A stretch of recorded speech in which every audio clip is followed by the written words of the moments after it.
এই যে এটা যদিও ঘষে ফেলছি, আগে দেখানো উচিত ছিল কি অবস্থা ময়লা ছিল। এটা হচ্ছে 2000 নাম্বার এমআরই পেপার, পানিতে ভিজায় এই যে জিনিসটা, এই যে পিস্টনগুলো, ব্রেক লিভারের পিস্টনগুলো এভাবে পলিশ করে দিতে হয়, যেটা কোনো মেকানিকই কোনো দিন করে না, করে দেয় না। কারণ হচ্ছে দেয় না, এটা কারণ আছে, ওই পরিমাণ সার্ভিস চার্জও আমরা আসলে দিতে চাই না।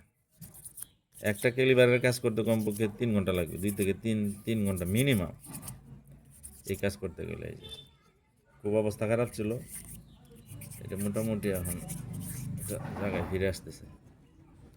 একটা বাইকের এই সার্ভিসটা তার সারা জীবনেও পায় না আমার মনে হয়,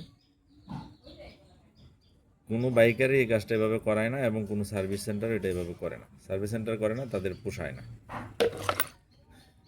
খুব খারাপ অবস্থা হয়ে গেছিলো এগুলো, যেমন একটু পলিশ করাতে, মিশা দেওয়াতে ক্লিন হয়েছে।